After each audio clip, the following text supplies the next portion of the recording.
Buenos días a todos y bienvenidos al webinar Proteger a las personas defensoras de los derechos humanos, el compromiso de la Unión Europea, que se celebra de forma completamente virtual precisamente hoy, 9 de diciembre, Día Internacional de las Personas Defensoras de los Derechos Humanos. Este webinar está organizado por la Delegación de la Unión Europea en México a través del proyecto de apoyo a los diálogos sectoriales Unión Europea-México. Mi nombre es Laura González, consultora del mismo, y me permito recordarles algunas indicaciones sobre cómo funcionaremos el día de hoy. Tenemos habilitado el servicio de interpretación aquí abajo con un icono como de bola del mundo.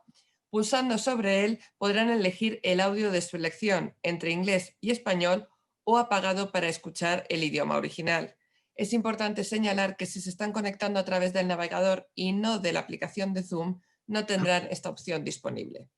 Les agradecemos que las preguntas que surjan las escriban en el apartado de preguntas y respuestas y no en el chat, y que indiquen a qué panelista están dirigidas, ya que todos estarán contestándolas durante el webinar. Además, al final de la sesión, les pediremos a todos que enciendan sus cámaras para poder tomar una gran foto de grupo. No se preocupen si ahora mismo no tienen disponible esa opción, es a propósito, más adelante les iremos dando esos permisos. También al final de la sesión les pondremos en el chat y más tarde les mandaremos por mail una encuesta de satisfacción que es muy importante que respondan para que podamos tener en cuenta su opinión de cara a futuros eventos. Sin más dilación, damos paso a la inauguración de este foro con las palabras de bienvenidas de André Rizzo, consejero político de la Delegación de la Unión Europea en México. Adelante, André. Gracias, Laura, y bienvenidos a este webinario que vamos a celebrar el día de hoy, 9 de diciembre, Día Internacional de las Personas Defensoras de los Derechos Humanos. Y como tal vez saben también, mañana es el Día Internacional de los Derechos Humanos en general. Mi nombre es André Rizzo, soy consejero político a la delegación de la Unión Europea.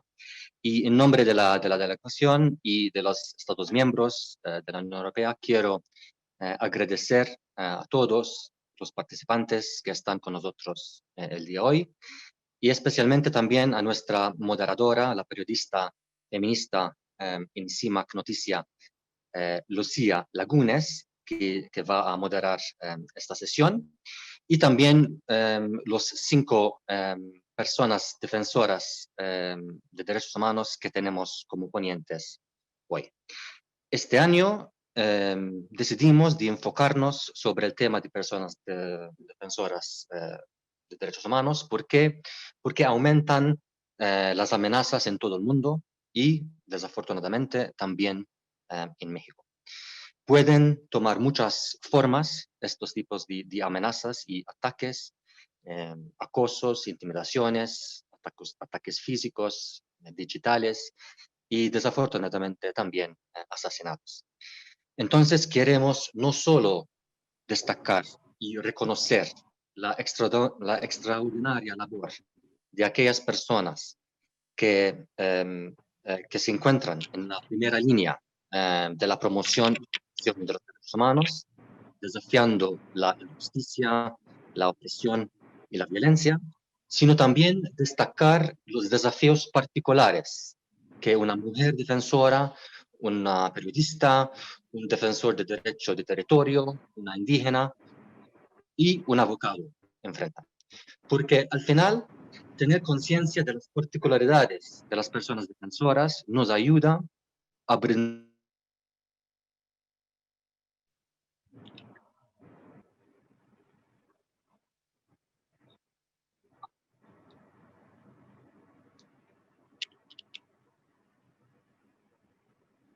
de las personas defensoras y hace un parte fundamental de nuestra acción exterior.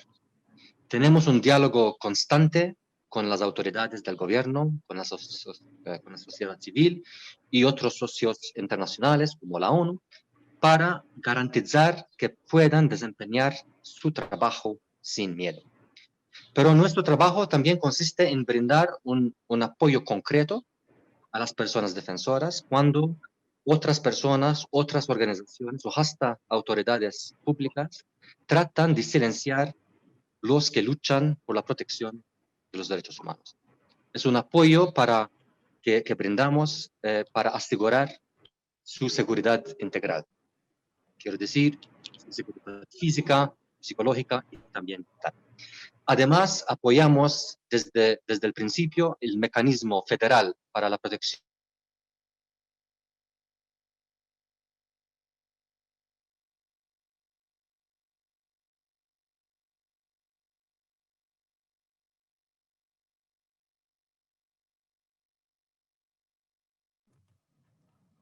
Parece que estamos experimentando algunas dificultades. André, te hemos perdido unos segundos. No sé si podrías repetir esta última parte. Te perdimos. Muchas gracias y una disculpa. No, de nada, nada. No, decía que además apoyamos el mecanismo federal para la protección de personas defensoras de derechos humanos y periodistas, ya que constituye un buen ejemplo del tipo de protección que debe brindarse cuando el entorno se vuelve hostil o también peligroso. Continuaremos como Unión Europea apoyando firmemente los esfuerzos de México por reforzar este mecanismo, garantizar su financiamiento y transformarlo en un instrumento preventivo y no reactivo. Finalmente, para nosotros, la lucha contra la impunidad que alimenta la reincidencia y paraliza el trabajo de las personas defensoras es un objetivo también muy importante. En este asunto, la Unión Europea y los Estados miembros también puedan compartir su experiencia en el fortalecimiento del sistema de la justicia penal, por ejemplo, y de las fiscalías. En fin, la Unión Europea y sus Estados miembros reafirmamos nuestro compromiso para seguir apoyando a todas las personas defensoras de los derechos humanos. Y bueno, muchas gracias. Les deseo un buen webinar y espero que lo encuentren interesante y que participen activamente también con sus comentarios y preguntas.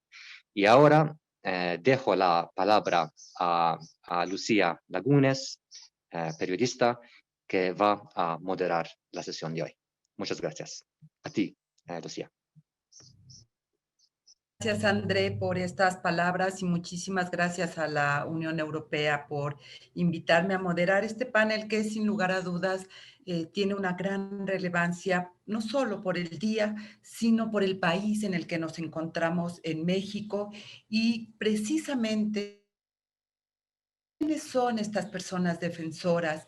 ¿Cuáles son sus causas y por qué son tan importantes garantizar las condiciones de seguridad para que sigan haciendo su labor en una democracia? Me parece que son los ejes fundamentales que van a estar a las 5 personas que hoy efectivamente nos acompañan en este webinar y que me permito presentarles. Haré una presentación global de cada una de ellas y después empezaremos este diálogo precisamente para la reflexión, porque lo importante aquí y escuchar sus reflexiones. Y en primer lugar, me da muchísimo gusto presentar a Soledad Jarquín. Ella es periodista, feminista, defensora de derechos humanos, es ganadora del Premio Nacional de Periodismo en categoría del género de noticias, columnista en Mujeres y editora de CEN México. Durante 16 años editó Las Caracolas, un suplemento feminista. Ella ha dado acompañamiento periodístico a mujeres víctimas de violencia y en 2006, en el marco histórico del conflicto político en Oaxaca, visibilizó a las mujeres en lucha, así como los actos de violencia contra ellas por partes del Estado, a partir del feminicidio de su hija, María del Sol Cruz Jarquín, el 2 de junio del 2018, ha emprendido una lucha incansable para bienvenida. Juan Carlos Flores. Él es abogado del Frente de Pueblos en Defensa de la Tierra y el Agua en Morelos, Puebla, Tlaxcala y de los ejidos de Ayala, Morelos, en defensa de sus derechos frente al Proyecto Integral Morelos. En 2014, de los derechos humanos, en ese mismo año fue premio de la medalla Emilio Krieger y en 2015 fue finalista del premio Frontline Defender. Patricia Mayorga, periodista, integrante de Ray Charlie, medio chihuahuense, medios independientes de periodistas de a pie de la red de periodistas de CIMAC y corresponsal de la revista Proceso en Chihuahua. A ustedes, bienvenida. Felicitas Madres, mujer indígena de la región Costa Chica de la Montaña de Guerrero, activista, policía comunitaria, feminista, defensora de los derechos humanos, primera coordinadora en la historia de la CRAC, que quiere decir Coordinadora Regional de Autoridades Comunitarias, Policía Comunitaria. Bienvenida también, Felipe. David Peña Rodríguez, abogado defensor de derechos humanos desde hace 20 años, coordinador jurídico del Grupo de Acción por los Derechos Humanos y la Justicia Social, fue parte del equipo de litigio del caso Campo Algodonero en la Corte Interamericana de Derechos Humanos. Coordina el equipo de litigio del caso Digno Ochoa y otros, también ante la Corte Interamericana. Ha defendido diversas causas sociales e indígenas en México y es abogada desde hace 10 años de las familias de Betty Cariño y Jiri Jacola, asesinados en Oaxaca por un grupo paramilitar. Muchísimas gracias por estar esta mañana aquí con nosotras y con nosotros. Y vamos a empezar esta primera ronda. Déjenme decirle que cada uno de ustedes, de las personas que están en este panel, van para poder responder la siguiente pregunta. Yo les haré una señal en la cámara cuando tengan un minuto. Yo voy a apagar mi cámara al momento de que ustedes abren y cuando la encienda también será señal de que les queda un minuto. Y quisiera empezar con esto. ¿Cuál es la causa? ¿Cómo es que llegan ustedes a la lucha? ¿Y por qué consideran tan importante esta causa que ustedes están viviendo, que están defendiendo y que están enarbolando? Y me gustaría empezar precisamente con Soledad Jarquín y tal cual les he presentado en los momentos, nos iremos en esta reflexión. Soledad, por favor. Gracias, buenos días. Primero, darle las gracias a la Unión Europea por todo este esfuerzo y a quienes hacen posible que estemos esta mañana conversando con ustedes. Bueno, yo soy periodista fundamentalmente, pero ahora estoy defendiendo la causa de justicia. ¿De justicia para quién? De justicia para María del Sol Cruz Jarquín, mi hija que fue asesinada el 2 de junio de 2018 en la ciudad de Juchitán de Zaragoza. Juchitán de Zaragoza es un municipio ubicado muy cerca de la región del Istmo de Tehuantepec, al sur del estado de Oaxaca, donde yo resido.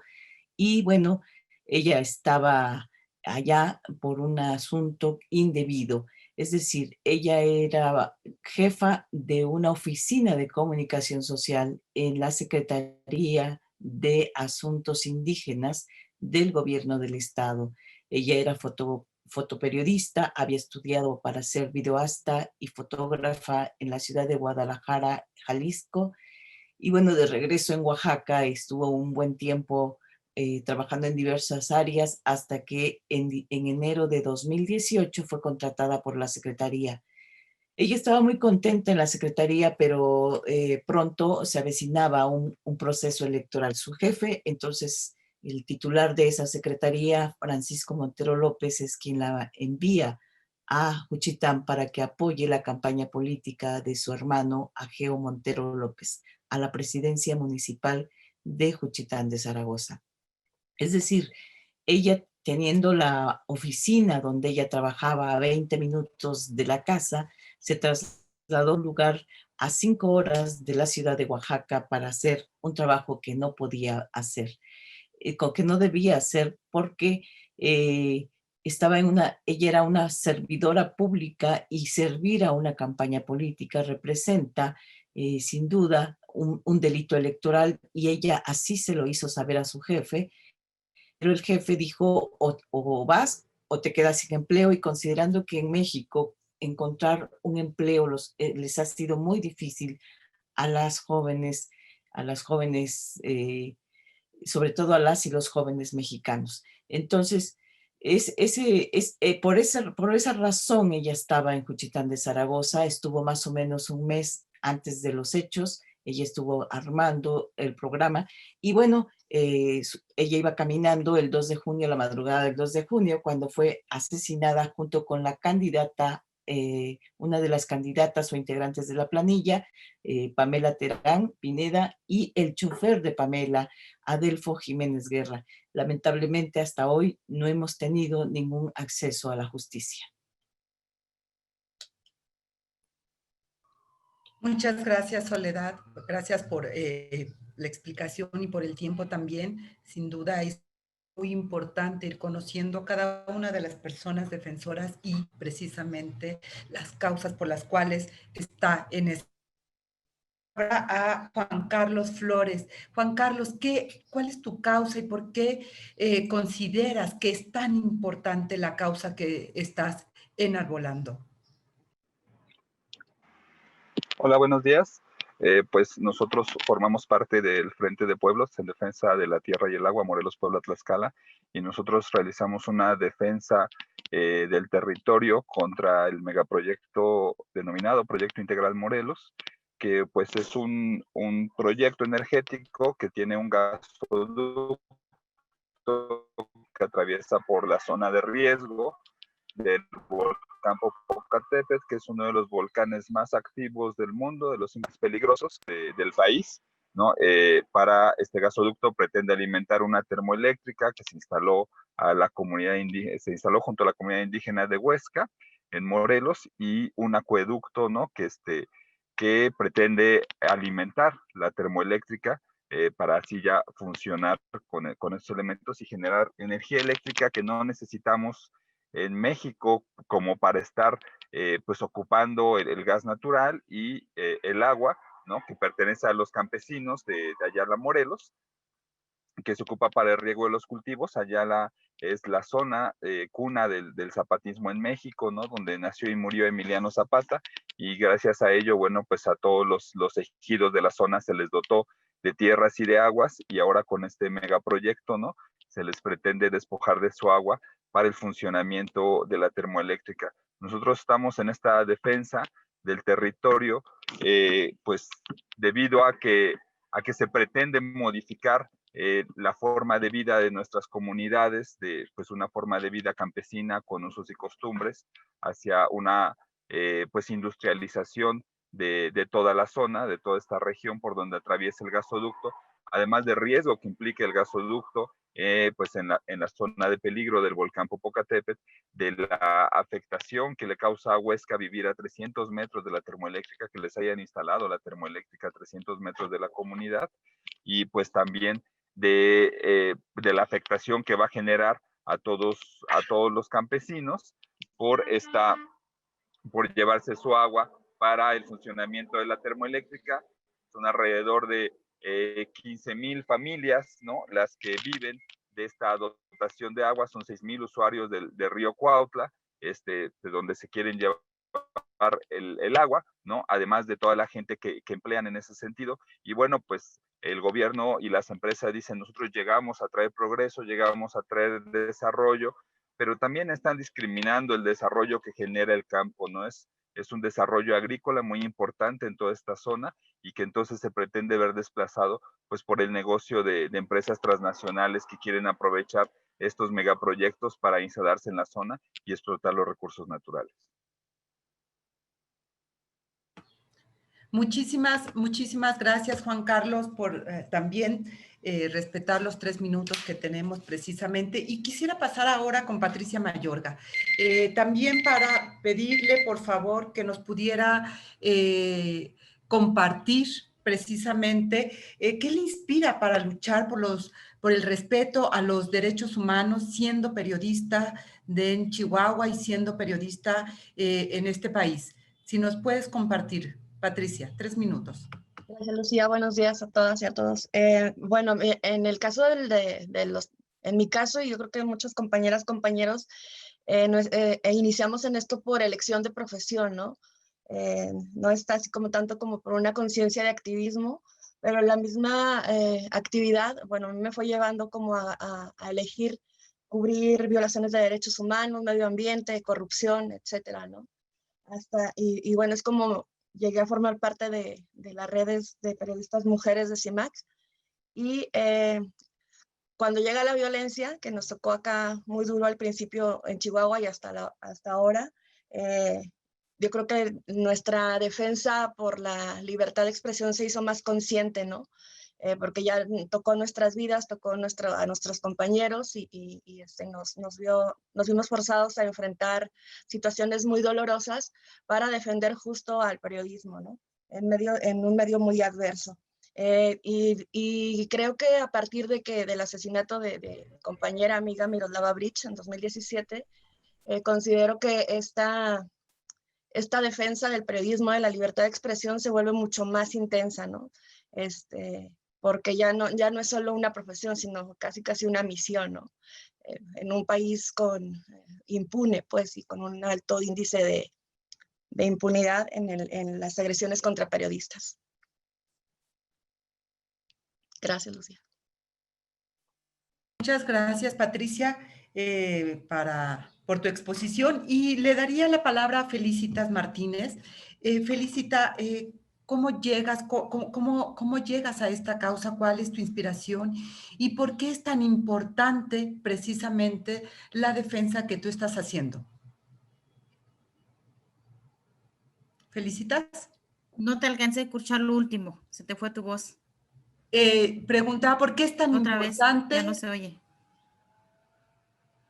Creo que estamos teniendo problemas técnicos con Felicitas. ¿Me escuchas, Felicitas? Creo Ahorita que no. sí, ya recuperé tu voz.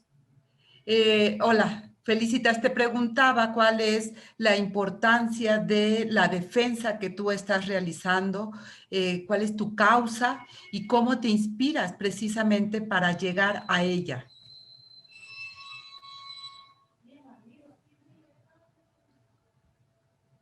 Se te va la voz, lo último ya para cerrar, se te va tu voz. Y me dice que me inspira, ahí te quedaste. Si nos puedes compartir tu causa, Felicitas, ¿nos estás escuchando? Ya regresó tu voz otra vez. ¿Cuál es tu causa y por qué es tan importante la defensa que tú estás haciendo?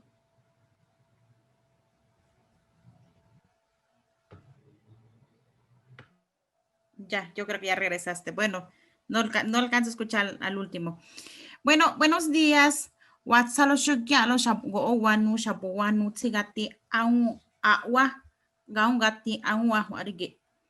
Bueno, buenos días a todos los panelistas que nos estamos escuchando por estos aparatos ahora que nos estamos adaptando efectivamente porque tenemos que avanzar, tenemos que escucharnos y por todas las compañeras y compañeros que me antecedieron, pues escuchar estas voces, estas realidades que vivimos en México. Para mí, en primer lugar, muchas gracias por la invitación a la Unión Europea por este tan importante evento que muchos indígenas que estamos en este país de la República Mexicana quisiéramos que nuestras voces sean escuchadas por tanta violencia, por tanta inseguridad, por tanta criminalización que vivimos los pueblos indígenas. Solo voy a decir mi lucha, la mía ha sido, ¿cuál ha sido mi lucha? Lo que pasa que mi lucha ha sido que una muchacha que venía de la Ciudad de México, que está trabajando trabajo doméstico allá, porque muchos migramos, también es otro tema importante que tenemos que hablar los pueblos indígenas, que siempre migramos por la pobreza.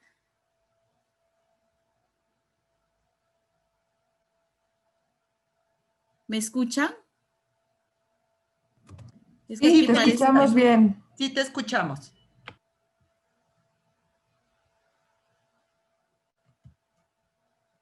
¿Me escuchan?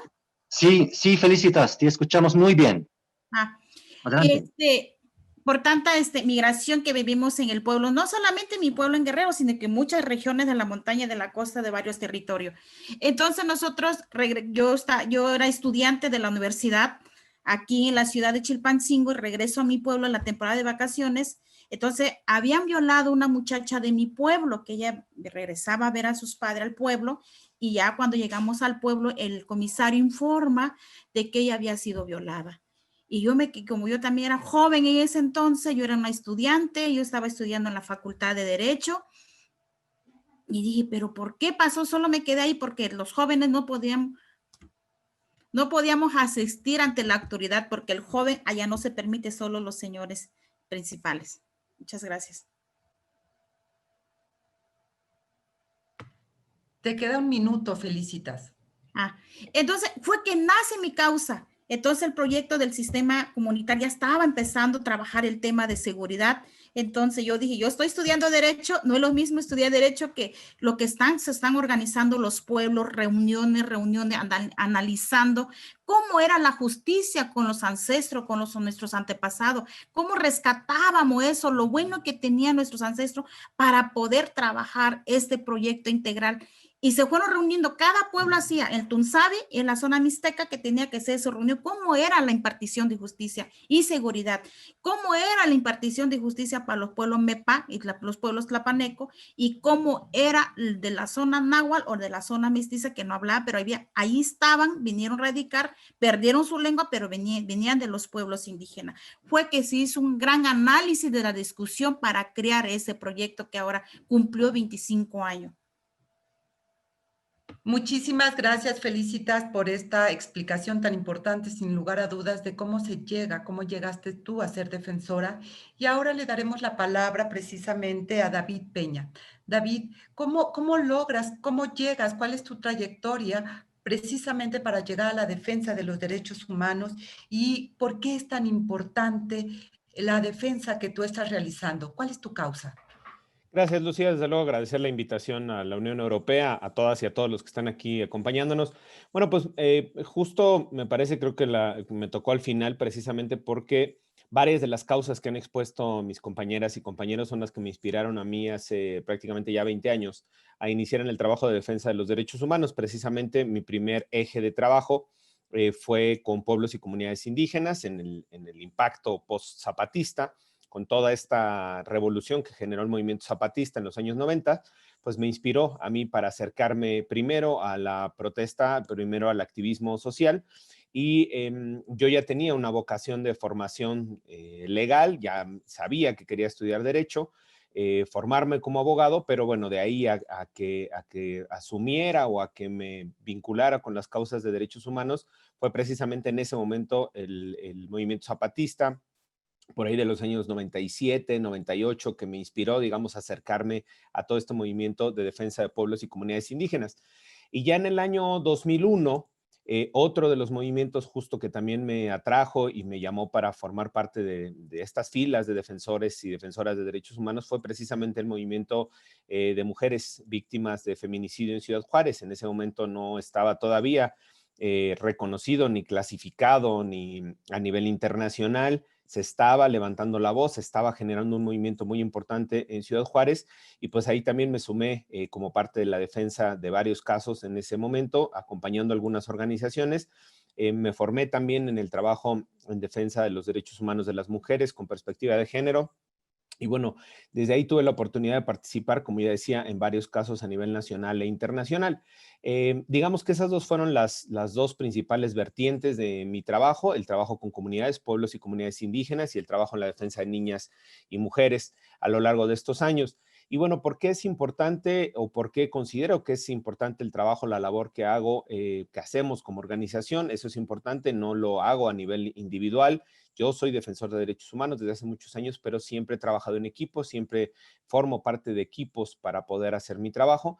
Y bueno, creo que precisamente mi trabajo es importante, nuestro trabajo es importante porque pues nos permite no solo defender estas causas que son justas, estas causas que son necesarias, sino también me permite desde mi posición defender a otras defensoras y a otros defensores. Y creo que ese es el valor adicional que yo le daría a mi trabajo. No solo defiendo una causa en concreto, sino que ayudo, apoyo, impulso la defensa de otras causas, de otros compañeros y otras compañeras, como en el caso de Juan Carlos o en el caso de periodistas que están también involucradas en estos temas. Entonces, me parece que esa es una labor, digamos, de segundo piso, de segundo nivel, para hacer también acompañamiento y defensa de estas otras causas. Muchas gracias, David. Gracias por acotarte también al tiempo. Y bueno, vamos a pasar a la segunda ronda. Tenemos una pregunta precisamente para André antes de pasar a la segunda ronda. Si me la pueden pasar, por favor, para hacérsela llegar a André.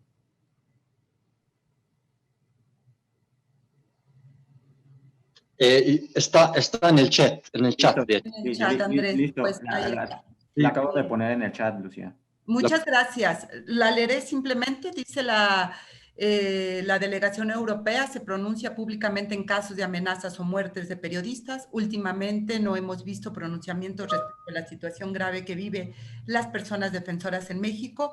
¿Cómo lo ven o cómo lo van a manejar en el futuro? ¿Van a retomar también casos de defensores y defensoras en el futuro y pronunciamientos públicamente en caso de estas amenazas?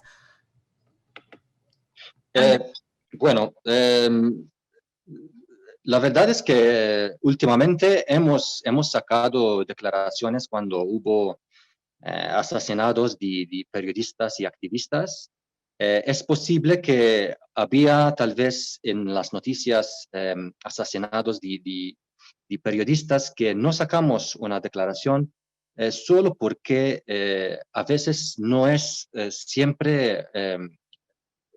a veces es difícil saber al 100% cuando un asesinato está directamente vinculado con el trabajo de periodista. Y en estos casos, normalmente, si hay una duda o no está totalmente claro, no sacamos una declaración.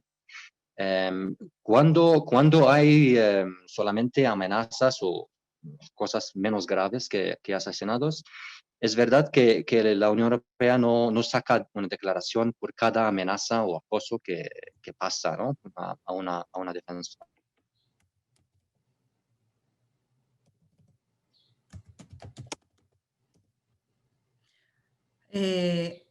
André, perdimos el audio contigo. ¿Me escuchan? Ahora sí, André. Te perdimos unos minutos. Ok. Bueno, no sé qué perdieron. Entonces, no, estaba diciendo que normalmente sacamos una declaración cuando hay asesinatos, siempre, pero tenemos siempre que estar seguros que hay un vínculo directo entre el trabajo y, que hacen y el asesinato o la amenaza, ¿no? No podemos sacar una declaración por cada amenaza y acoso que pasa, pero lo que estamos tratando de hacer como Unión Europea es de aumentar el conocimiento y la conciencia sobre estos temas y, de hecho, el webinar de hoy es un ejemplo de eso. Queremos crear más una narrativa sobre la lucha que estas defensoras están luchando y bueno, si hay manera de pronunciarnos sobre amenazas y otras cosas en el futuro, lo vamos a hacer, pero estamos todavía tratando de ver cómo encontrar la mejor manera de hacerlo. Muchas gracias. Muchas gracias, André, por la respuesta y pasaríamos, si les parece bien, a la siguiente ronda de preguntas con nuestras personas panelistas, con las defensoras, las periodistas, los defensores que se encuentran hoy aquí. Y bueno, vamos a empezar con Soledad Jarquín. Soledad, ¿ha sido fácil? ¿Es fácil ser periodista, feminista, en esta defensa que tú estás realizando ahora por la justicia de tu hija? ¿Cuáles son los obstáculos a los cuales te has tenido que enfrentar para llegar a ella? Gracias por la pregunta. Yo creo que no he tenido ninguna, yo lo pondría de esta manera. El hecho de ser periodista no me ha dado realmente ventajas frente a la autoridad. Yo tengo la ventaja enorme de contar con la solidaridad de muchas periodistas y muchos periodistas que hay en este país y fuera de este país, de México. Pero frente a la autoridad yo sigo siendo una ciudadana común a la que se le responde exactamente de la misma manera, ¿no? El mayor obstáculo entonces que yo tengo es la falta de acceso a la justicia. Se han cerrado una y otra vez las puertas de quien está encargado o los encargados de hacer las investigaciones, la Fiscalía General de Justicia del Estado de Oaxaca, donde no hay avances sustanciales en las diferentes carpetas de investigación que se han abierto por el asesinato de María del Sol, el feminicidio de María del Sol, y por otros delitos que se cometieron en el camino. Al menos en la Fiscalía tenemos 3 carpetas abiertas, una, repito, por el feminicidio, y además es una misma carpeta donde va incluido el caso de Pamela y donde va incluido el caso de Adelfo Jiménez Guerra. Los 3 se quedaron integrados en esa carpeta. La otra carpeta que tenemos es la de por probable delito electoral. Recordemos que esto se dio en un contexto de un proceso electoral y esta carpeta de proceso electoral fue judicializada, es decir, llevada a los tribunales de justicia 1 año y medio después, y de eso ha pasado 1 año y no tenemos ninguna posibilidad de saber qué ha sucedido, cuándo se va a llamar a los responsables de haber puesto a María del Sol en Juchitán de Zaragoza, donde no le correspondía estar. Y la tercera carpeta es una por robo, que también se judicializó 1 año, 2 meses después de los hechos y que está sin avance alguno. Entonces, tenemos un detenido probable responsable como copartícipe en el hecho criminal y pues no tenemos mayor avance excepto que ya pronto, la próxima semana, tendremos una audiencia intermedia y que esperamos buenos resultados, aunque tenemos muchas dudas en relación a que esto sea una realidad. Es decir, no hemos tenido en 30 meses, a 30 meses del asesinato de María del Sol, no hemos tenido un solo avance. El mayor obstáculo que tenemos, sin duda, es la impunidad. Muchas gracias, Soledad. Así de claro. La impunidad sigue siendo uno de los temas, indudablemente, en México, que se vuelve uno de los grandes obstáculos. Juan Carlos Flores, ¿es fácil ser defensor de derechos humanos cuando se defiende la tierra y el territorio? ¿Cuáles son esos obstáculos a los cuales tú te estás enfrentando siendo defensor de tierra y territorio? Sí, mira, nosotros como organización pues hemos enfrentado a diversos obstáculos sobre este megaproyecto, ¿no? El que pues consideramos principal y más fuerte en los riesgos, ¿no? Que pasamos como personas defensoras, es el que sucedió el año pasado, el 20 de febrero de 2019. Nuestro compañero Samir Flores Soberanes fue asesinado afuera de su casa a las 5 de la mañana.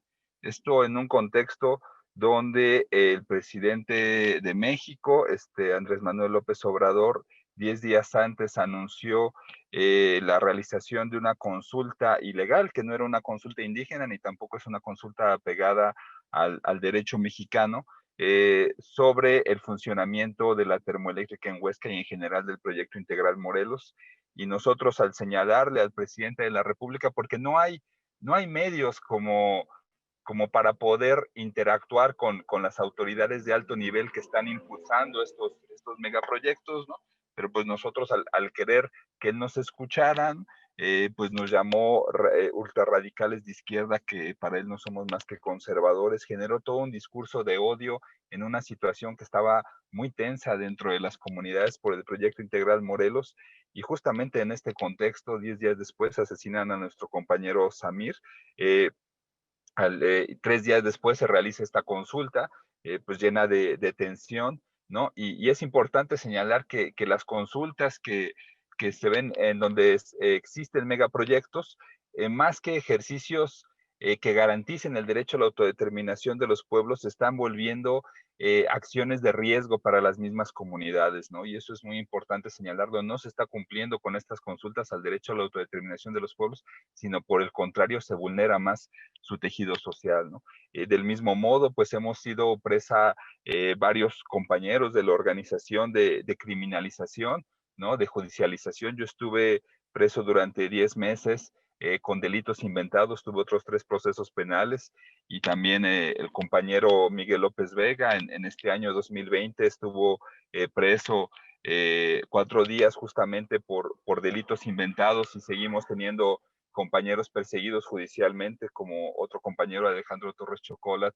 Y todo esto obedece, ¿no?, a que los que nos acusan judicialmente son trabajadores o de las empresas o de las instituciones de gobierno que están interesadas en realizar los proyectos, ¿no? Entonces generan falsas acusaciones sobre nosotros, y entonces de ahí se dan las detenciones, se dan las persecuciones judiciales.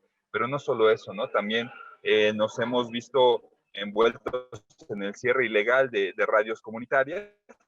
En 2014 cerraron la radio comunitaria de Tlaxcalancingo y la radio comunitaria de Zacatepec, que estaban difundiendo la problemática del proyecto Integral Morelos. También fue torturado nuestro compañero Jaime Domínguez Pérez después de haber sido detenido igual ilegalmente en una protesta contra el acueducto, ¿no? Y hemos también sido presas de la difamación, ¿no?, por parte de autoridades mismos, de secretario de gobierno de Morelos, como te digo, del presidente de la República, y de otras personas, y se han generado grupos de choque en las comunidades para querer mermar la organización, y que muchas veces estos grupos de choque van evolucionando hacia pertenecer al crimen organizado, lo cual nos pone en mayor riesgo a todos los que defendemos nuestros derechos. Muchas gracias. Muchísimas gracias, Juan Carlos. Y le daría la palabra ahora a Patricia Mayorga.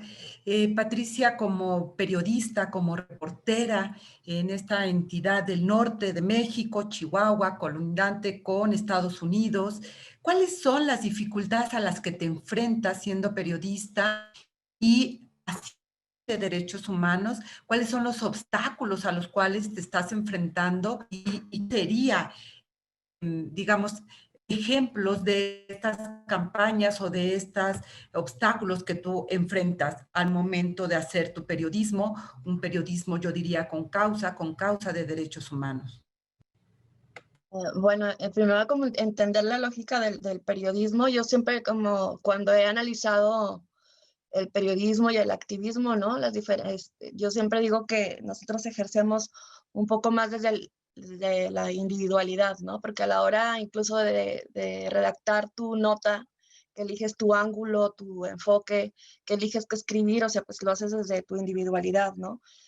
Sobre todo en provincia, pues se trabaja mucho desde la soledad, aunque cada vez hay más periodismo colaborativo, cada vez hay más redes de las que afortunadamente formo parte, y eso da una fuerza increíble, ¿no? Un respaldo increíble, pero siempre el periodismo de alguna manera, insisto, en la provincia se ejerce como muy en lo individual y muy en la soledad, ¿no?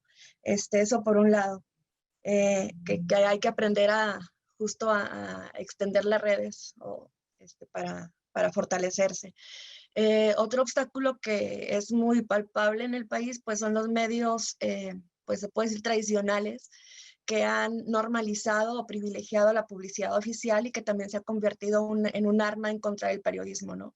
Porque cada vez se priorizó más los intereses económicos o políticos de la mayoría de los medios, sobre todo los que tienen más dinero y más poder, sobre el mismo periodismo, ¿no? Y ahí en medio quedó el gremio, que también eso es importante diferenciar, las empresas periodísticas como empresas del gremio periodístico, ¿no? Eso también ha jugado mucho en nuestra contra. Y a partir justo de esto, que empiezan a asesinar a muchas de nuestras compañeras, compañeros, a amenazar en todo el país, a desplazarnos a varios de nosotros y de nosotras, pues se ha ido. A mí me ha asombrado mucho en México que a partir de cada crisis que hay, como asesinatos sobre todo, han surgido redes independientes de periodistas y medios independientes profesionales, ¿no? Cada vez veo un periodismo más comprometido, que claro, no se compara con la influencia que aún tienen los medios más poderosos, pero hemos avanzado, creo. Y eso es un gran reto, ¿no? Sobre todo ganarnos la confianza de nuevo de las audiencias, porque claro que el periodismo le debe mucho a México, ¿no? Hubo muchos vicios que dañaron, pero y bueno, en este ambiente trabajamos. y es frustrante de pronto hacerlo ante autoridades que fomentan la impunidad, como bien lo señala Soledad, que es un ejemplo o un testimonio muy vivo, ¿no? Y muy claro. Entonces eso es como lidiar con la frustración y reconstruirte y fortalecerte para tener estrategias, ¿no? Porque ya desde el periodismo. Gracias, Lucía. Muchas gracias, Patricia. Y iremos ahora con Felicitas Martínez. Ser mujer, ser indígena, estar haciendo la defensa que estás realizando, Felicitas, seguramente no ha de ser fácil. ¿Cuáles son esos obstáculos? ¿Con qué te estás enfrentando precisamente en la defensa que tú estás realizando en Guerrero? Pues mira, para mí fue muy difícil entrar al sistema, una por ser mujer, joven, no tener marido, entonces era como que, ay, pues ella anda, ¿no? Porque no tiene quien le dé indicación lo que tenga que hacer. Y otro, de abrir espacio en estar en la toma de decisiones. Eso es lo que yo más peleaba, que estar en la toma. Y ¿cómo es posible? Hay casos de mujeres violentadas y cómo no va a estar una mujer que escuche. No es lo mismo que un hombre te escuche, porque tú no vas a decir toda la verdad, lo que tú sientes, lo que está lastimado tu cuerpo, sino que tendrá que otra mujer que te escuche a ti para que tú puedas decir lo que estás sintiendo. Entonces yo peleaba ese sistema de impartición de justicia. Sí teníamos voto efectivamente, pero voz no teníamos en el sistema de impartición de justicia, que solo estaban sentados en la mesa los hombres, pero las mujeres no. Entonces peleamos en el porque la autoridad ahí es la asamblea, que es la máxima autoridad. ¿Y quiénes son las autoridades? Los hombres, todo puede, solo hombres son autoridad, no hay mujer autoridad. Entonces, fíjate que es una gran reflexión para mí en ese tema. Pero también la CRAC, me refiero a que la policía no tiene un protocolo donde, como nosotros como coordinadores, cuando estamos adentro sí tenemos seguridad porque nosotros nos estamos cuidando dentro del territorio, pero también dentro de la institución. Pero cuando termina tu periodo, tú ya no tienes seguridad, tú ya no tienes nada. Si eres consejero, pero no estás obligado a asistir a vas si tú puedes, si tienes dinero para que tú puedas asistir a tu asamblea. Pero también para mí, de abrir espacio para mujeres, me costó demasiado trabajo, no me ponían lleno de letrero, mucho sombrero tuve. Efectivamente, sí, después de mí pasó doña Asunción Ponce Ramos, ella es Tunsabi, ella tuvo 3 años de coordinadora. De ahí para acá no hay mujeres, porque Felicita ya no va a las asambleas, Felicita ya no está peleando con los coordinadores, con las autoridades para que haya una mujer en el sistema de impartición de justicia. Porque el sistema de impartición de justicia es muy importante, porque solo nosotras las mujeres nos vamos a apoyar, solo nosotras las mujeres sentimos ese dolor, solo nosotras las mujeres sentimos tenemos que ayudar, porque ese dolor está dentro y tan profundo para todos, porque todas venimos de una mujer. Y lo otro es que creo que también, si tú hablas mucho ante los medios, también ella es la que habla más, entonces hay que calmarla tantito para que no, porque cuando ya sacamos la nota en los medios, entonces todo el mundo te lee lo que está haciendo un trabajo comunitario. Muchas gracias. Muchas gracias, Felicitas, muchas gracias por las respuestas. David, se ha reiterado una y otra vez acá en el panel la importancia de la justicia y precisamente el daño que genera la impunidad. Siendo abogado, ¿cuáles serían esos retos a los cuales te estás enfrentando desde esta labor? Y como bien lo señalabas, defendiendo a otras personas defensoras de derechos humanos. Desde ahí, ¿cuáles son los retos y las dificultades y los obstáculos que estás enfrentando? Pues mira, me quitaste parte de la respuesta justo, Lucía. Mi reflexión en esta parte iba precisamente que uno de los ejes que yo veo en las exposiciones de las compañeras y los compañeros tiene que ver con la impunidad que está vinculada al sistema judicial, al sistema de procuración de justicia e impartición de justicia y al sistema en sí mismo, al sistema político.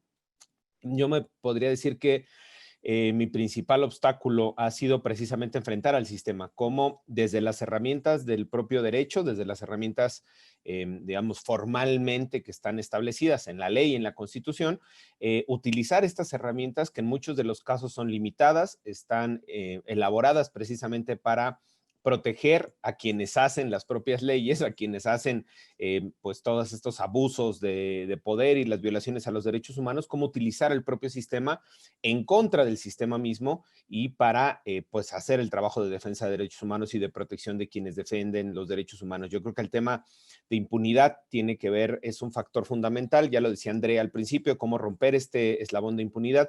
La mayoría de los casos que están que se cometen contra personas defensoras de derechos humanos se quedan en la impunidad, tanto activistas, periodistas, defensoras de la tierra, el territorio, pueblos y comunidades indígenas, se quedan en la impunidad, 1, por corrupción, 2, por deficiencias en el sistema y 3, también por obstáculos desde afuera.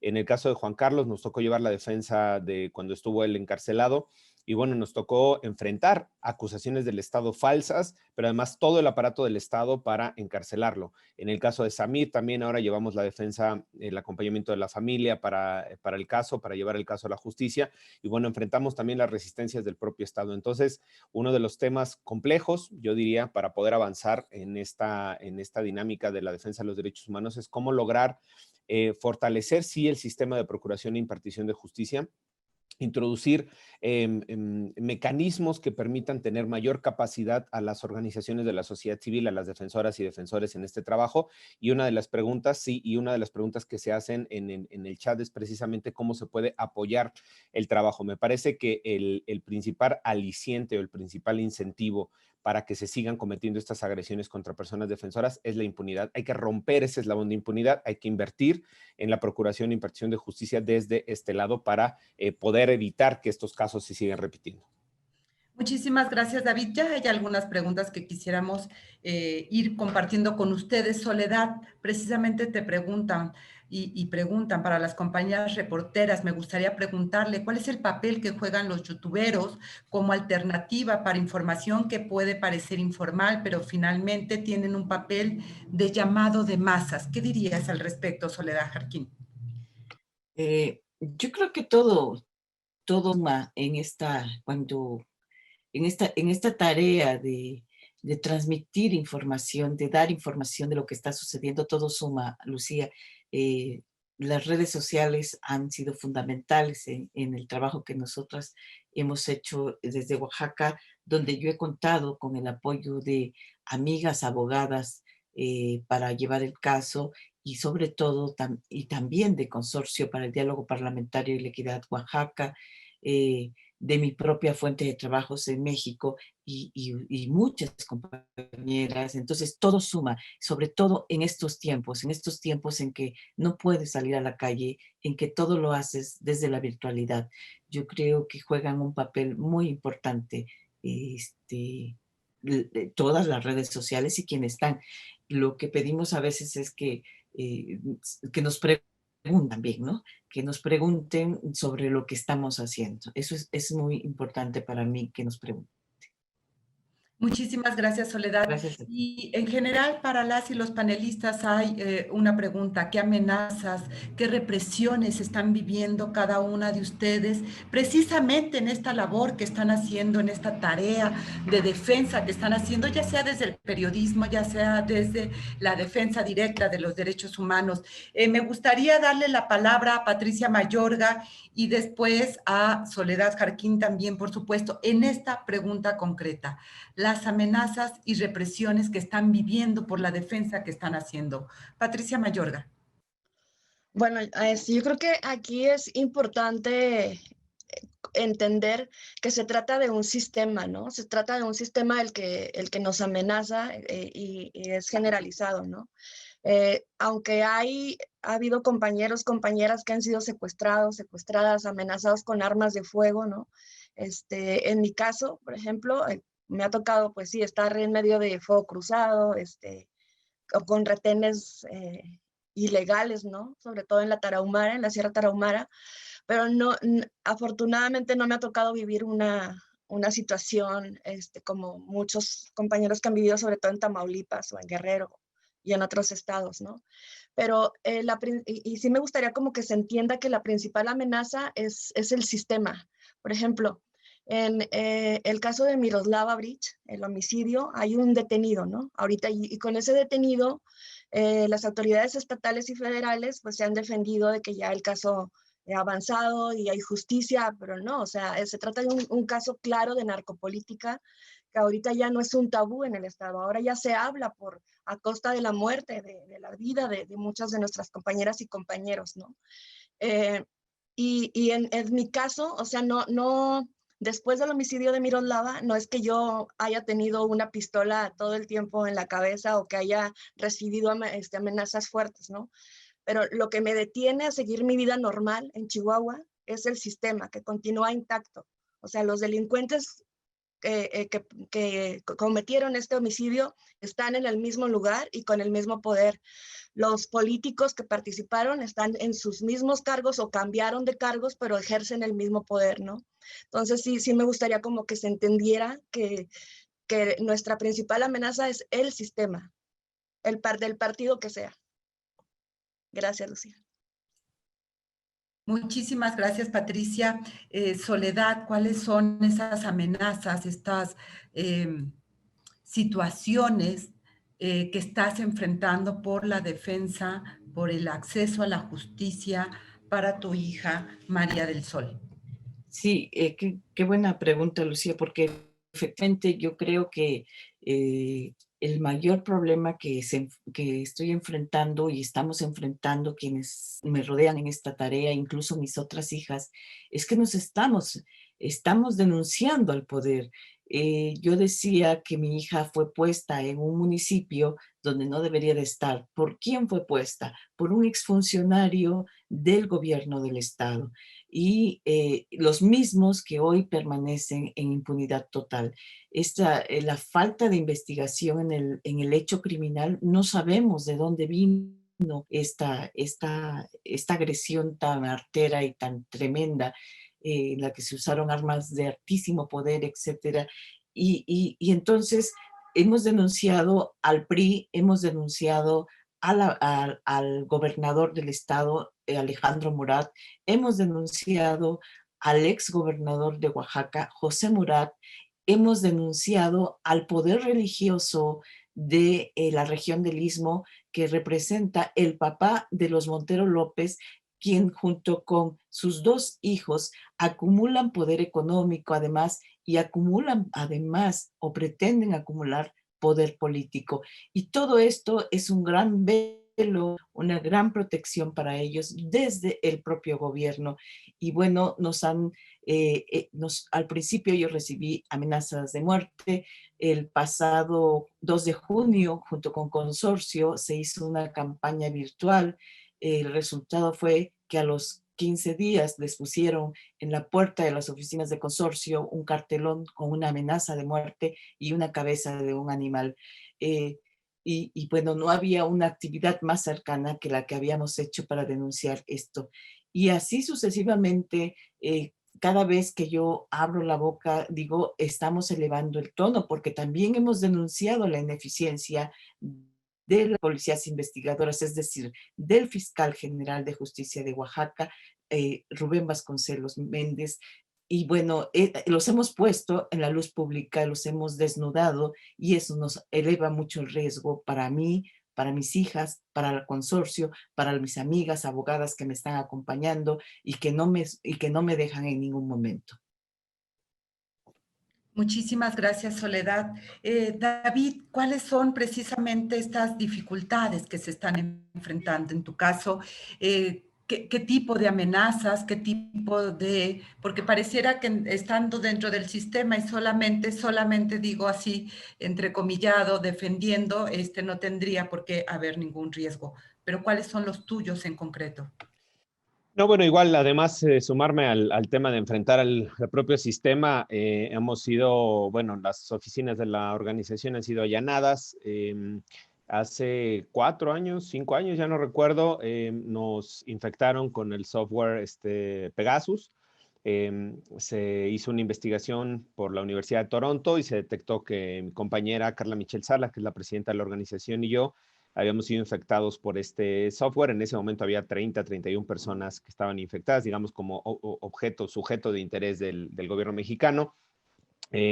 Contamos con medidas cautelares de la Comisión Interamericana de Derechos Humanos desde hace más de 10 años. Estamos en el mecanismo de protección a personas defensoras por diversas amenazas, digamos. Y yo creo que el tema más, más preocupante, y yo ahí sumaría dos puntos, que es la vinculación efectivamente para enfrentar el sistema y la estrecha relación que hay ahora en muchos lugares del país entre los gobiernos y los grupos de la delincuencia organizada. Es decir, esto eleva el nivel de riesgo, eleva el nivel de conflictividad, desde luego, porque no solo estamos enfrentando a las autoridades tradicionales formalmente establecidas, sino a este otro poder que está junto a las autoridades o que está mezclado con las autoridades y que forma parte del crimen organizado. Y ahí en crimen organizado no solo son estos grandes cárteles que vemos en la televisión, sino también hay empresarios con redes de corrupción que corrompen y que quieren hacer inversiones, por ejemplo, en casos de megaproyectos y que, bueno, tienen intereses también ahí involucrados. Entonces,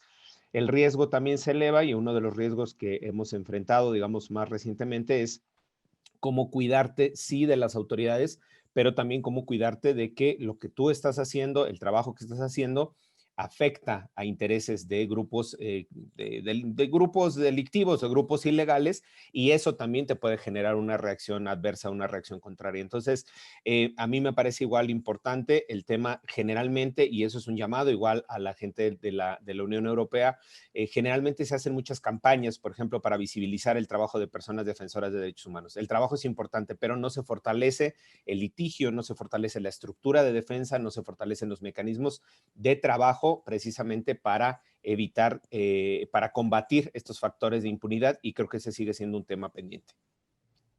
Muchísimas gracias, David.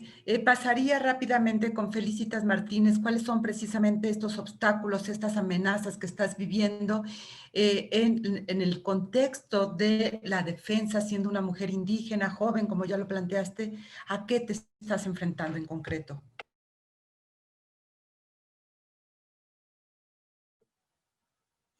Bueno, para mí, yo tuve una amenaza cuando yo era coordinadora.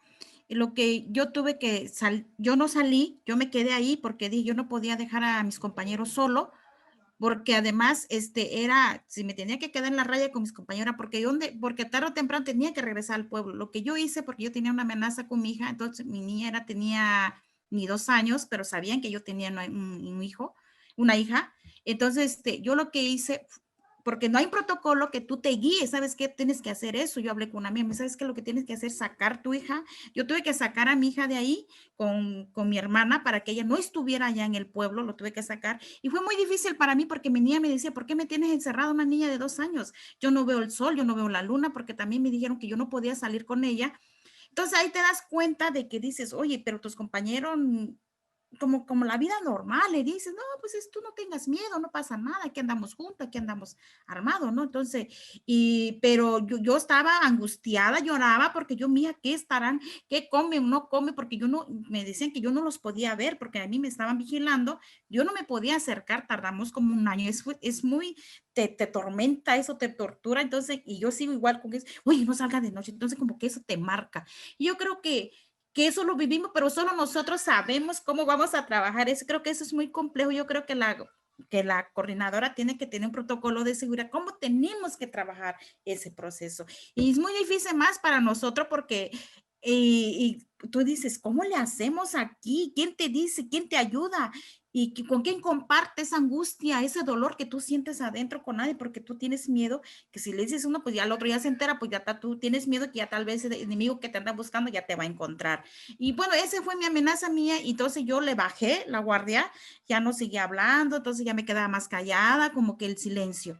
Pero así fue mi experiencia mía, fue muy dolorosa y sigo teniendo eso en la cabeza con mis hijas, que ahora yo tengo 2 hijas. Muchas gracias. Y Juan Carlos, hay varias preguntas que vamos a hacer en general para las panelistas, pero quisiera que también nos respondieras a las dificultades, a las amenazas que están enfrentando, por favor, en esta defensa que están haciendo precisamente en Morelos. ¿Cuáles son? Ya comentabas tú hace unos minutos, estuvieron encarcelados, bueno, tú viviste 10 meses de cárcel. Estas dificultades, estas amenazas en las que estás viviendo y el contexto actual, Juan Carlos, yo te pediría y les pediría también a quienes forman parte de este panel, ¿cómo ven hoy el contexto con el nuevo gobierno? ¿Ha cambiado? ¿Cuál dirían ustedes que estos riesgos y esta defensa de derechos humanos que están haciendo tiene o no obstáculos en esta nueva realidad de México? Juan Carlos. Bueno, el contexto se ha modificado, pero no para bien, ¿no? Para nosotros, en nuestra experiencia como organización, como Frente de Pueblos, pues ha sido peor esta administración porque en esta administración se asesinaron a un compañero, ¿no? Y eso no nos había pasado anteriormente. Desde que llegó el presidente López Obrador al poder, pues ha habido más de una docena de personas defensoras de derechos humanos asesinadas, ¿no? No ha habido un reconocimiento por parte del Estado en este sentido, ¿no? El mismo mecanismo de protección a personas defensoras, se hablaba este año que corría riesgo, ¿no? De desaparecer porque no se le iba a dar dinero, ¿no? Pues está muy limitado este mecanismo, ¿no? Con el dinero que se le otorga. Es decir, este gobierno no le interesa la protección de las personas defensoras de derechos humanos, sino por el contrario, ocupa tanto pues púlpito o este espacio que tiene de las mañaneras, ¿no? Para denostar a organizaciones y personas defensoras, pero también a periodistas, ¿no? Entonces, por la simpatía que supuestamente tiene, que cada vez va perdiendo más, lo que va sucediendo es que él pues deja a un lado toda esta protección que debería haber, y mismo las instituciones de gobierno, por ejemplo el Poder Judicial, relaja también pues la impartición de justicia, ¿no? Sus sentencias. Recientemente, el 23 de noviembre, fue desalojado el plantón de Apatlaco, ahí en Ayala, Morelos, donde se impedía que se conectara el acueducto y que se llevaran el agua de los ejidos para la termoeléctrica.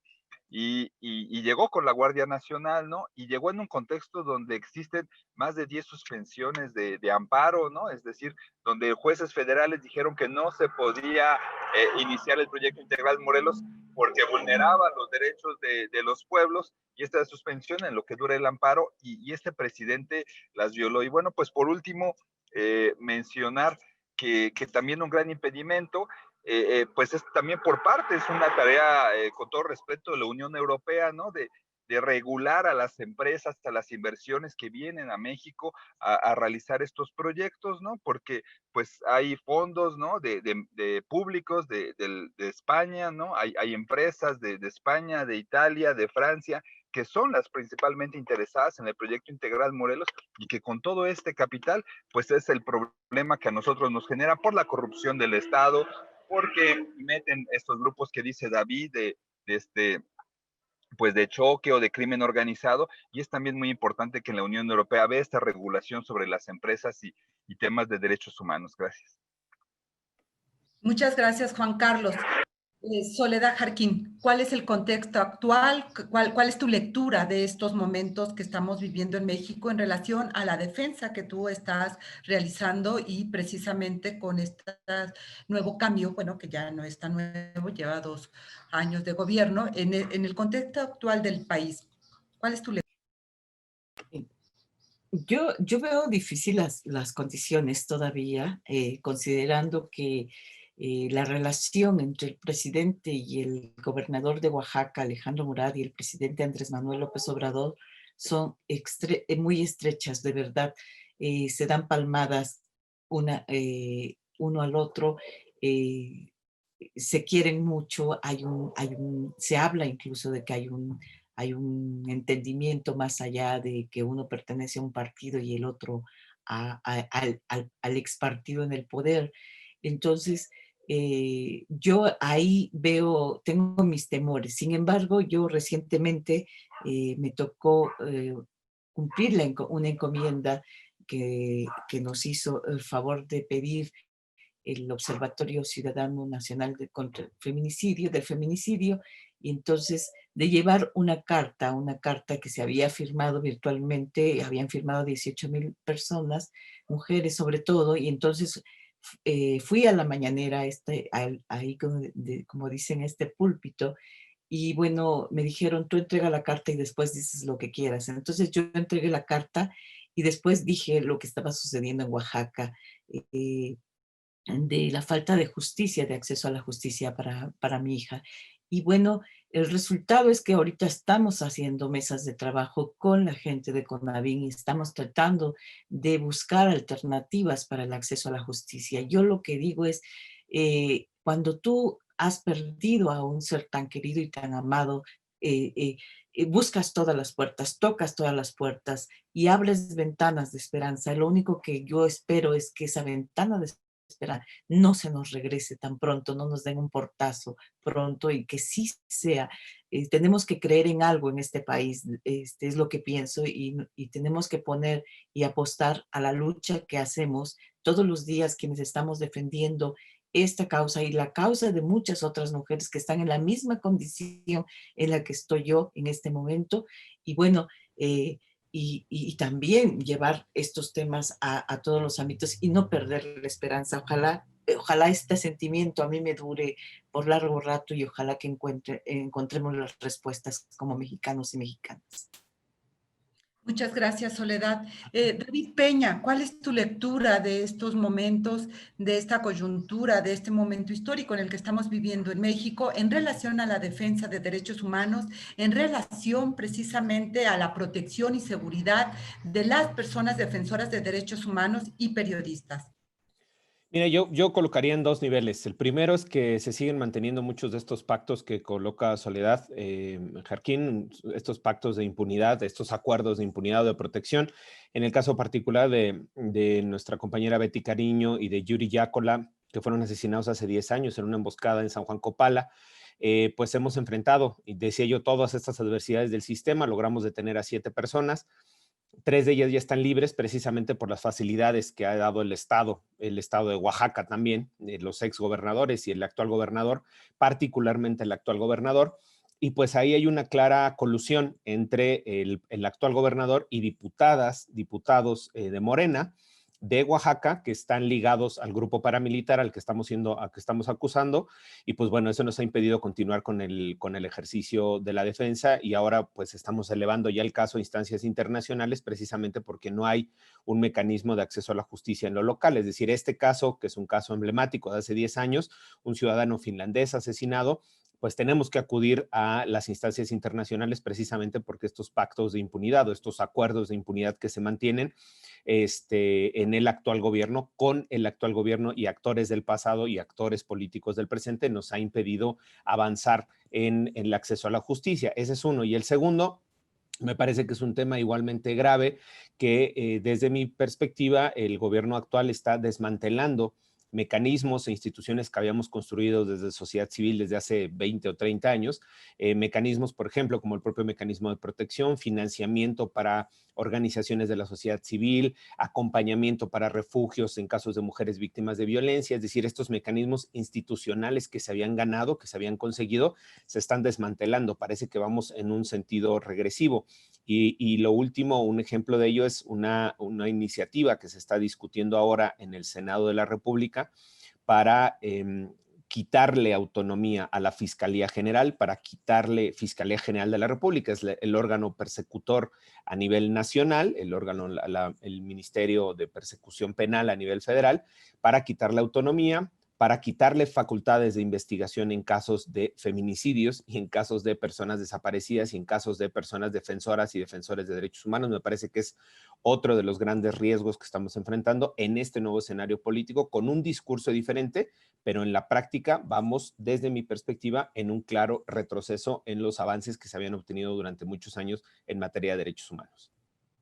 Muchas gracias, David. Felicita Martínez, siendo mujer indígena con una causa muy clara, ¿cuál sería el contexto también que tú miras precisamente en esta tarea de la defensa que has hecho de las comunidades indígenas, de las mujeres indígenas? Bueno, para mí, en primer lugar, este nuevo gobierno dice que nada con la sociedad civil, pero cuando le dimos los votos, también la sociedad civil votó por él, ¿no? Entonces yo creo que estamos en una crisis con todo el tema de COVID, estamos en una crisis de salud, también una crisis económica, vamos a estar en una crisis de hambre a los pueblos indígenas porque no podemos salir, al menos vender nuestro producto a la cabecera municipal donde podemos vender. Pero yo creo que también estamos en un alto índice de la criminalización de los defensoras y defensores de derechos humanos a nivel nacional en México. Tú no puedes hablar que tú estés defendiendo la defensa del territorio, del agua. ¿Por qué? Porque te matan. ¿Y tú qué quieres? Pues yo prefiero mi vida, pues yo me voy a callar. Yo creo que también hay otro. En varios casos, ¿cuántos hermanos indígenas no han dado su vida? Chihuahua, Morelos, hay detenido, no hay detenido, porque esa es la impunidad. No hay un acceso a la justicia plena para los pueblos indígenas. Si no tienes un intérprete, si tú no hablas el español, pues no va. Entonces también, eso también es tu delito, también puedes ir a la cárcel por no saber defenderte y no hablar el español. Yo creo que hay un gran retroceso en este país. Decimos, todo el cambio. No hay cambio, creo que al contrario, pero ellos están actuando por debajo del agua. Entonces yo creo que estamos en una situación, una gran violencia. Aunque la Declaración Universal de Derechos Humanos dice que ahí nos estamos protegiendo, pero son palabras que están escritas. Pero la ejecución no es la misma realidad que vivimos cada pueblo en cada rincón que estamos aquí. El caso de Actial, ¿ha habido justicia ahorita? No lo hay. Pero si hablamos de los altos rangos de gobierno, entonces para ellos hay justicia. ¿Qué quiere decir? Ese es el poder. Entonces yo creo que estamos en una crisis. Para mí, la verdad, yo estoy muy preocupada porque estamos en una crisis, ya viene el frío, pues todos nos vamos a enfermar, la tos, entonces va a decir, tienes COVID porque todo el mundo. Entonces yo con eso quiero cerrar mi intervención. Nosotros los pueblos, creo que estamos en la lucha de la libre determinación y la autonomía porque nos sabemos escuchar, estamos trabajando día con día para esta lucha, que tengamos una justicia plena y eficaz. Muchas gracias. Muchas gracias, Felicitas. Y pasaríamos también, ya hay varias preguntas que están haciendo. ¿Qué se necesita? ¿Qué necesitan de la comunidad internacional?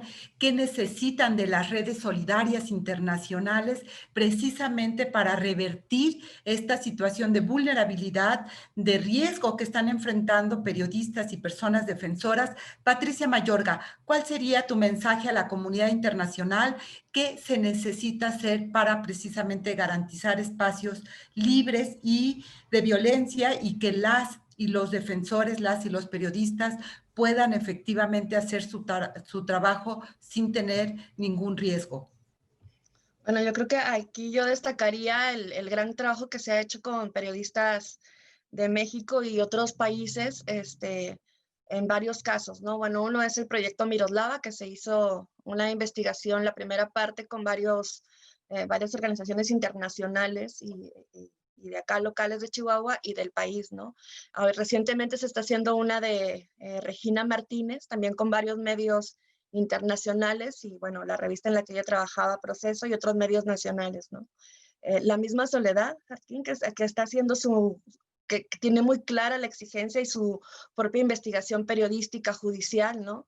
O sea, las y los periodistas estamos haciendo, Javier Valdés, su gremio, que no ha dejado de investigar su propio caso y de poner el foco donde debe ir, ¿no? Periodistas de Michoacán que han estado pidiendo convertirse en terceros perjudicados para tener acceso al expediente de compañeros. No sé, o sea, creo que el gremio está dando la batalla desde los diferentes rincones de México y los medios internacionales, la comunidad internacional ha estado respondiendo, ¿no? Yo sí diría que no nos quiten que no quiten el foco de México y sobre todo explorar una incidencia más efectiva, ¿no?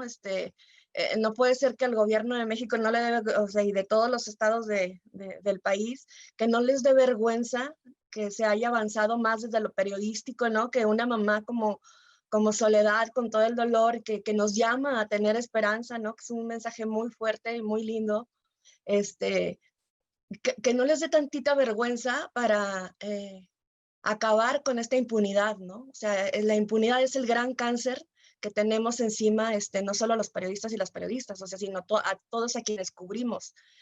Muchos de nosotros hemos sido desplazados, pero porque cubrimos a otros desplazados, sobre todo los pueblos indígenas, que gobiernos como los que tenemos simulan, como dice felicitas, la justicia, ¿no? Muchas gracias, Patricia. Soledad, precisamente, ¿cuál sería el llamado a estas redes solidarias internacionales, al papel de la comunidad internacional? ¿Qué tendrían que hacer? ¿Qué dirías que son los pasos fundamentales que hay que hacer precisamente para revertir esta situación que hemos descrito a lo largo de este panel? Gracias. Yo creo que en México se ha hecho un enorme esfuerzo por visibilizar cada uno de estos agravios a periodistas, a defensores y defensoras de derechos humanos. Pero sí necesitamos que muchas veces estos agravios se pongan también en el ámbito internacional. Hemos visto que en algunos casos hay una respuesta más clara de las autoridades mexicanas cuando sacas el tema de este país. Y si contamos con el respaldo, la incidencia política de embajadas, de organismos como la Unión Europea, creo que vamos a sentirnos más protegidos y sobre todo con mucha más fuerza frente a las autoridades mexicanas. Es muy importante el papel de estos organismos en la incidencia y de las redes sociales en el sentido de visibilizar estos casos tan lamentables. Muchas gracias, Soledad. David Peña, ¿cuál sería ese llamado también? Te pediría hacia la comunidad internacional, hacia las redes solidarias internacionales que sin duda han estado atentas a lo que ocurre en nuestro México. ¿Cuál sería tu llamado desde la tarea que tú realizas? Bueno, yo insistiría en el tema de que ya han comentado, la visibilidad, el acompañamiento, la denuncia. La denuncia es fundamental. La denuncia cuando viene sobre todo del extranjero, el gobierno mexicano, los gobiernos mexicanos tienen mayor atención cuando vienen esas denuncias desde el extranjero.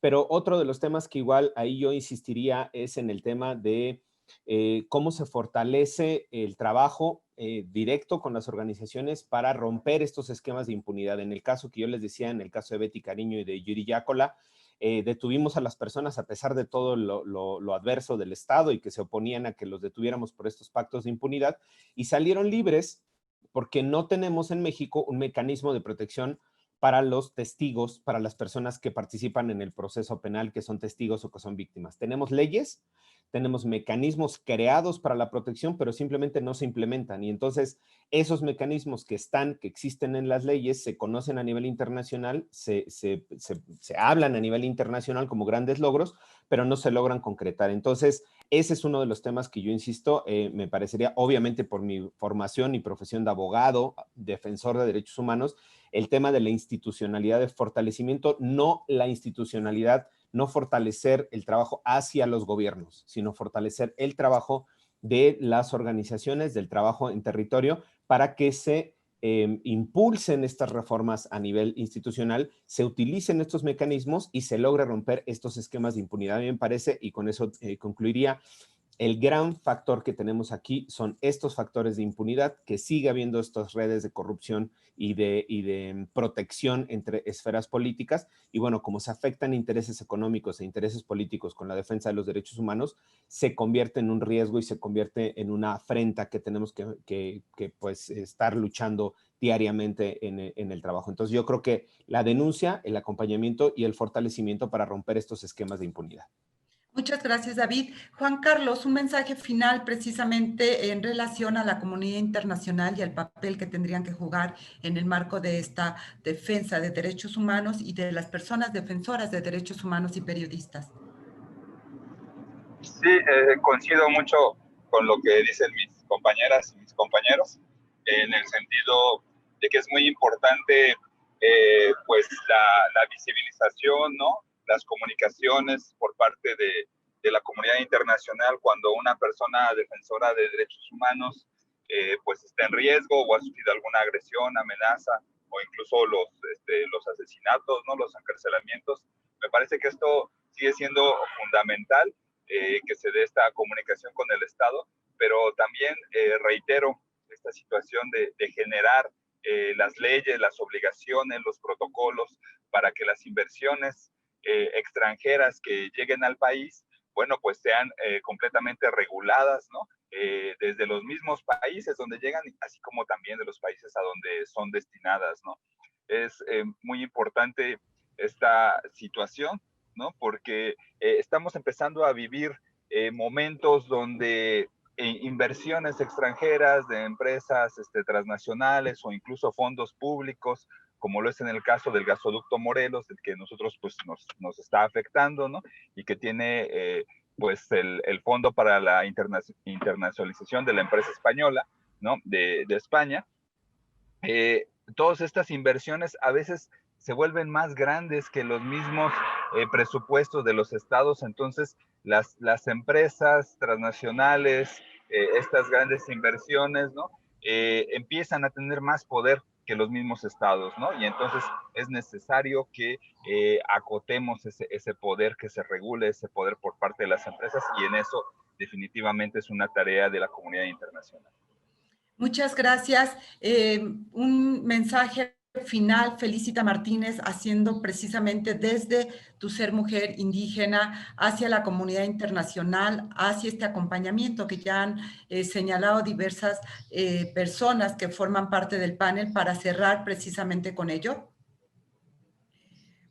Pues yo creo que, pues es la primera vez que yo participo en este evento con la Comisión Europea. Yo creo que es importante dar acompañamiento, seguimiento hasta el final de cada caso que se da a conocer de violación de derechos humanos, pero también de la amenaza que tienen las familias, de los familiares, porque no es fácil dar acompañamiento a estos casos, porque todos los días tienen la intimidación, todos los días reciben llamada. Entonces ellos buscan, porque ellos ya tienen una estrategia, cómo están trabajando, y nosotros vamos a la libre porque tú estás con tu dolor. Dice, yo voy a luchar que se haga justicia.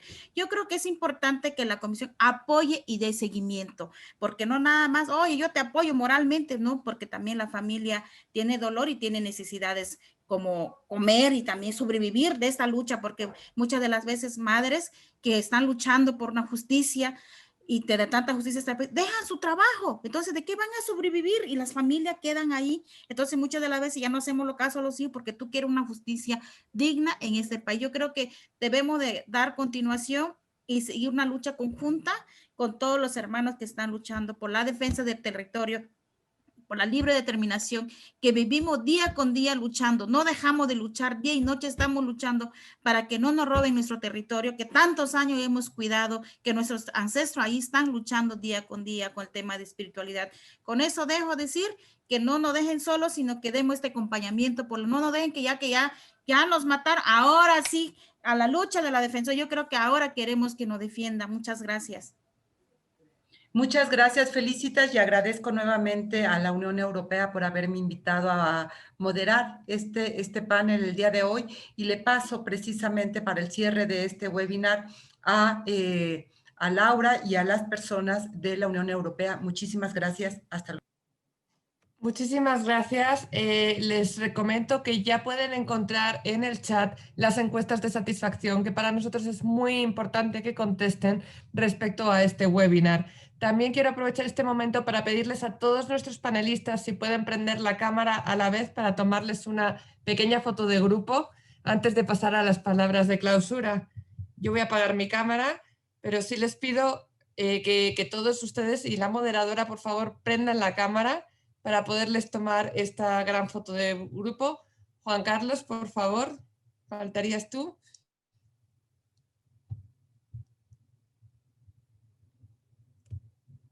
Perfecto. Les voy a tomar esta foto. Sonrían, pónganse guapos. Una más. Muchísimas gracias. Ahora sí, vamos a dar paso a las palabras de clausura por parte de André Richo, consejero político de la Delegación de la Unión Europea en México.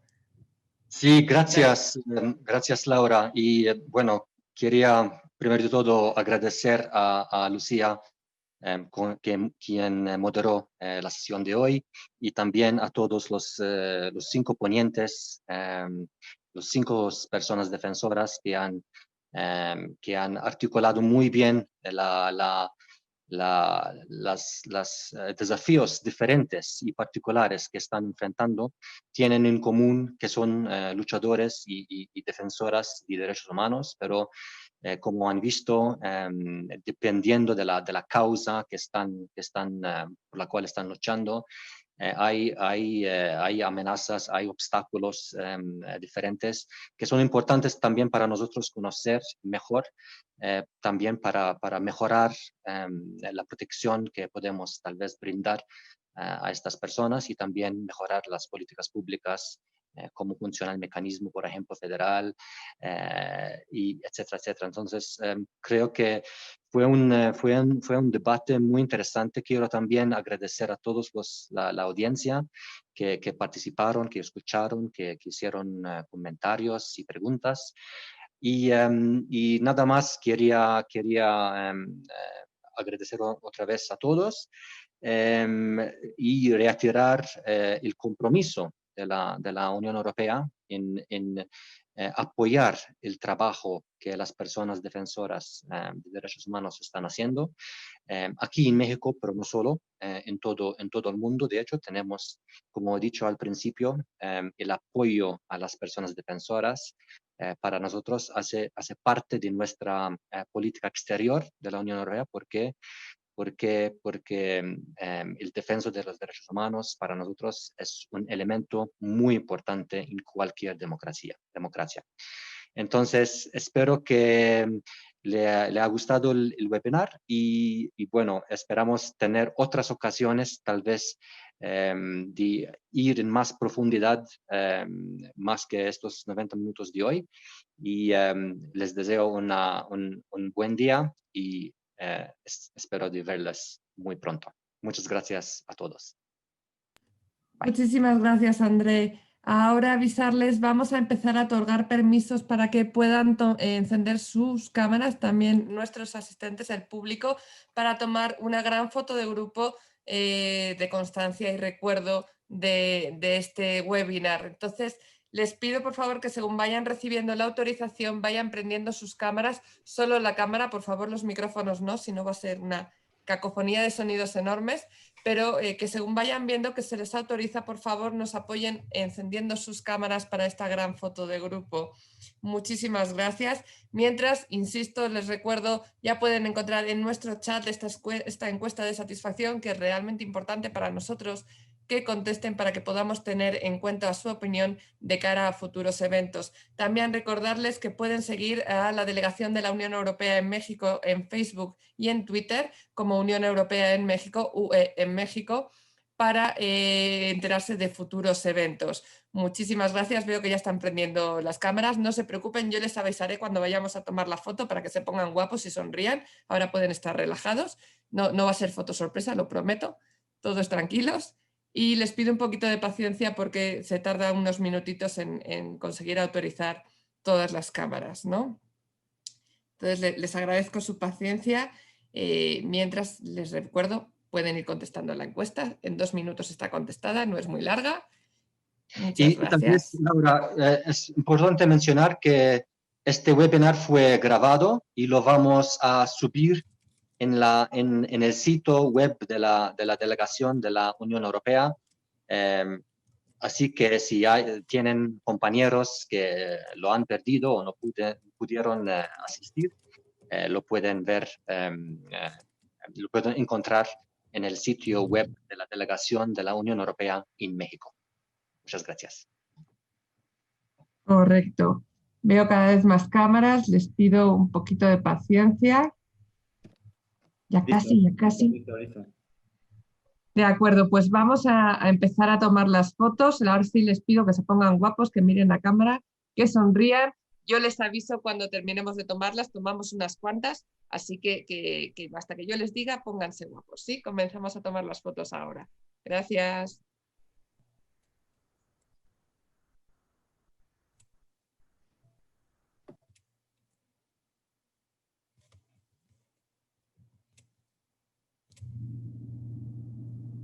¿Ya? No, una más, un momentito.